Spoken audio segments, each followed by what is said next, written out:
आज फिर से मैं लाइव सेशन में आपके साथ उपस्थित हुआ हूं। मेरे साथ हैं अभिषेक मिश्रा जी। इनकी कुछ क्वेरीज हैं कंप्यूटर शिक्षा से रिलेटेड या कुछ और भी इनकी क्वेरीज हो सकती हैं। जो भी इनकी क्वेरी है आज उनको हम सॉल्व करने का प्रयास करेंगे और चलते हैं देरी ना करते हुए हम डायरेक्ट पहुंचते हैं अभिषेक मिश्रा जी के पास और इनसे पूछते हैं कि आज ये स्टूडियो में किस लिए हमको आमंत्रित किए हैं, क्या इनका उद्देश्य है और इनके ये जनता तक क्या संदेश देना चाहते हैं। तो अभिषेक जी स्टूडियो में बहुत बहुत स्वागत है। धन्यवाद सर। आप जो है आज हमारे साथ उपस्थित हुए हैं, तो आप क्या बच्चों को संदेश देना चाहते हैं या दर्शकों को संदेश देना चाहते हैं और आपकी क्या क्वेरीज है? हाँ सर, बच्चों को हम ये संदेश देना चाहते हैं कि वो हमेशा निरंतर पढ़ते रहें और आगे बढ़ते रहें। और आज का इसी संदर्भ में हमारा प्रश्न है कि कंप्यूटर शिक्षा आज के युग में कितना आवश्यक है। बहुत ही सटीक क्वेश्चन और बहुत ही अच्छा क्वेश्चन आपने किया कि कंप्यूटर शिक्षा आज के समय में अनिवार्य क्यों है या आवश्यक क्यों है। मित्रों, आप सब भी जानते होंगे अभिषेक जी कि आज के समय में ये जो युग है ये डिजिटल युग है। हम लोग किताबी ज्ञान के साथ साथ डिजिटल एजुकेशन यानी कह सकते हैं कंप्यूटर शिक्षा बहुत ज़्यादा अनिवार्य हो चुका है। ये एक हमारे जीवन का अंग हो चुका है। क्योंकि किताबी पढ़ाई हम कितनी भी क्यों ना कर ले, लेकिन कहीं ना कहीं हमें डिजिटल एजुकेशन ही उसे मैच्योर परिपक्व या एक तरीके से कह सकते हैं ओवरऑल जानकारी का एक सबसे अच्छा माध्यम हो सकता है। तो आज के समय में जो भी बच्चे 10th पास आउट हुए हैं, 12th पास आउट हुए हैं, वो लोग कंप्यूटर के क्षेत्र में अपना करियर अवश्य बनाएं, आगे की भी पढ़ाई जारी रहे और पार्ट टाइम में कंप्यूटर भी सीखते रहें कि उनका जो अपना लेवल है वो लेवल भी अचीव होता रहे, यानी वो अपने पढ़ाई भी जारी रखें, साथ साथ कंप्यूटर शिक्षा भी लेते रहें, ताकि आने वाले समय में जो भी हमारी सरकारें हैं इनका पूरा फोकस है कि हर एक डिपार्टमेंट को ऑनलाइन किया जाए। और आप देख पा भी रहे होंगे कि अगर बच्चा पैदा होता है तो जन्म प्रमाण पत्र भी कंप्यूटर बनाता है और मरने से लेकर के या यूँ कह सकते हैं कि जन्म से मरण तक कहीं ना कहीं कंप्यूटर का ही टोटल रोल है। तो अगर हम इनको अच्छे ढंग से सीख लेते हैं तो हमें करियर के लिए सबसे बेटर रहेगा, अच्छी जानकारी रहेगी और स्मार्ट वर्क में हम एक अपना अच्छा अपॉर्चुनिटी ढूंढ सकते हैं। जी सर। और इसी संदर्भ में हमारा दूसरा प्रश्न है कि इसके लिए हमें कब से इसको ज्वाइन करना चाहिए या कंप्यूटर शिक्षा हमें कब से सीखना चाहिए। बहुत अच्छा प्रश्न आपका। ये जो दूसरा प्रश्न आपने किया कि कब से हमें कंप्यूटर सीखना चाहिए, वैसे तो हमारी सरकार ने कोडिंग ये किड्स के लिए ही लॉन्च कर दिया है कि बच्चे अपने बिल्कुल छोटे उम्र से ही कोडिंग की शुरुआत कर दें, ताकि ये जो उभरता हुआ समय है, ये जो इमर्जिंग एज आ रही है, ये हमारे कोडिंग का प्रोग्रामिंग का सबसे ज़्यादा है। अगर मान लीजिए हम अभी उस परिवेश में नहीं हैं या मान लीजिए हम 10th या 12th पास आउट कर चुके हैं, तो आपको कम से कम 10th पास होना चाहिए। अगर आप 10th पास हैं और एज ए प्रोफेशन आप कहीं जॉब की तलाश में हैं कि हम 12th कंप्लीट कर लें, जॉब कहीं करें, कंप्यूटर ऑपरेटर के रूप में करें या सेल्फ डिपेंड होकर के करें, तो कम से कम आप 10th पास हों। इसके बाद आप कंप्यूटर के क्षेत्र में अपना करियर बना सकते हैं। 10th या 12th पास करने के बाद अगर आप 1 ईयर का कोई भी अच्छा डिप्लोमा कर लेते हैं तो आप इसके कई सारे अवसर हैं। आप गवर्नमेंट जॉब के लिए भी एलिजिबल हैं, प्राइवेट जॉब के लिए भी हैं और आप चाहें तो सेल्फ डिपेंड भी हो सकते हैं। अगर आप जॉब नहीं करना चाहते हैं, आप अपने घर पर ही अपने परिवार के बीच रहकर आप जनता की सेवा करना चाहते हैं, तो अब तो सारी चीज़ें ऑनलाइन हैं। सीखने के बाद आप एक लोकवाणी जनसेवा केंद्र भी खोल के अच्छा खासा इनकम अपने ही क्षेत्र में रह करके कर सकते हैं। बिल्कुल सर।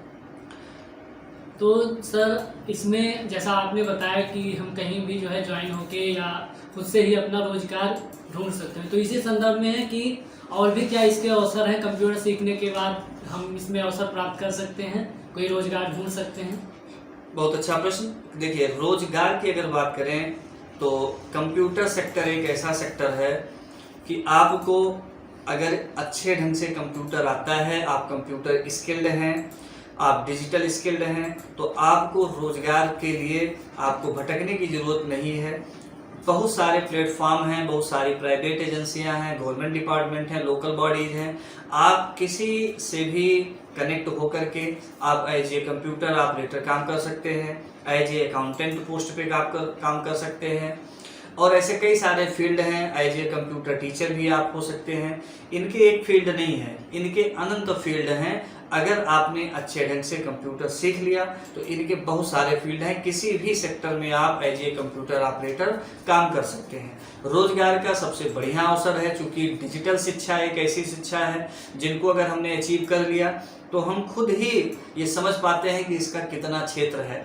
कुछ नहीं, आप अगर एक YouTube चैनल ही खोल के बैठ जाते हैं, आप लोगों को अपनी चीज़ों को डिलीवर करते हैं तो अच्छी इनकम उससे भी कर सकते हैं।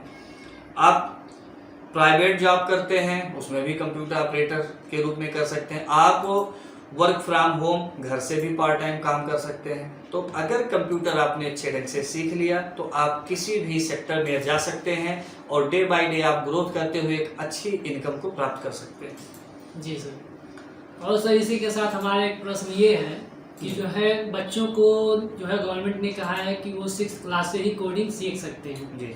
तो जिसे बच्चों को कोई प्रोजेक्ट नहीं मिलेगा कि वो किसी बड़े प्रोजेक्ट पे काम करें या छोटे भी प्रोजेक्ट पे, उनको बस कोडिंग सिखाया जा रहा है। तो कोडिंग अगर वो सीख रहे हैं तो इससे उनके लिए क्या लाभ है? ये आपका जो क्वेश्चन रहा कि छोटे स्तर से ही या छोटे बच्चों को 6 से ही कोडिंग सिखाई जाती है, ये क्यों सिखाया जाता है?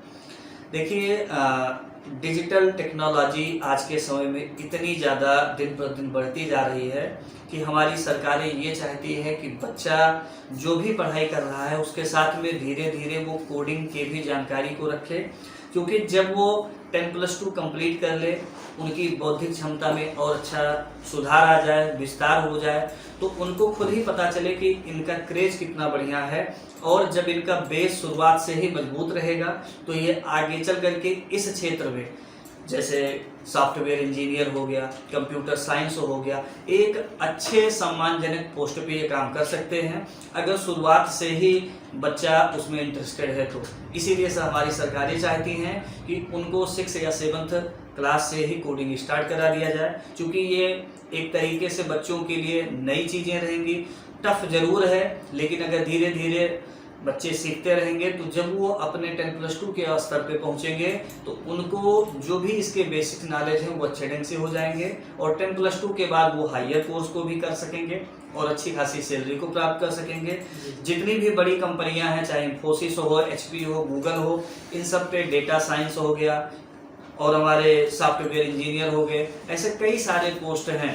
ये सॉफ्टवेयर इंजीनियर के साथ साथ प्रोग्रामर हो गए, सॉफ्टवेयर डेवलपर हो गए, एप्स डेवलपर हो गए। तो इन क्षेत्रों में सबसे ज़्यादा करियर प्रेजेंट टाइम में उभरता हुआ नज़र आ रहा है। तो सबसे बढ़िया चीज़ रहेगा कि अगर कोडिंग बच्चों को शुरुआत से ही सिखाई जाए, आगे उनका भविष्य, उनका करियर बहुत ही उज्जवल होगा। जी सर। तो क्या ये जो कोडिंग है बच्चों के लिए, क्या उनकी क्रिएटिविटी को डेवलप करने में हेल्प करेगा? जी बिल्कुल। अगर बच्चे शुरुआत से ही कोडिंग सीखते हैं तो क्रिएटिविटी बहुत ज़्यादा उनकी बढ़ेगी। बच्चे ये जानेंगे कि कोडिंग का महत्व क्या है। आगे चल करके अगर वो कोडिंग में अच्छे एक्सपर्ट बन जाते हैं तो उनकी क्रिएटिविटी काफ़ी ज़्यादा हद तक आगे अचीव करेगी और वो एक अच्छा खासा पोजीशन को प्राप्त करेंगे। और जो एक लेवल होता है कि बच्चों को एक चिंता का विषय होता है कि वो बच्चे 10th पास आउट हो गए, 12th पास आउट हो गए, अब हम वो किस क्षेत्र में अपना कदम रखें, किस क्षेत्र में वो अपना करियर बनाएं, उनके लिए ये टेंशन नहीं रहेगी। वो 10+2 के बाद बहुत ही अच्छे अवसर उनको खुद ही मिलने शुरू हो जाएंगे और वो अपने अवसर को प्राप्त भी कर सकेंगे। तो आज आप हमारे बीच जनता को बहुत सारी चीज़ें, हमारे दर्शकों तक बहुत सारी चीज़ें पहुंचाए हैं। उम्मीद है कि आप लोगों को दोस्तों अच्छे ढंग से समझ में आया होगा। आपको अगर कोई भी इससे रिलेटेड या और अन्य कोई क्वेरी है तो कमेंट बॉक्स में बताइए। कैसा आप सेशन और चाहते हैं, नेक्स्ट सेशन हम फिर उस टॉपिक पे चर्चा करेंगे। आपको केवल कमेंट बॉक्स में बताना है कि आप किस पर चाहते हैं। और स्टूडियो में आपका आने के लिए बहुत बहुत धन्यवाद। धन्यवाद।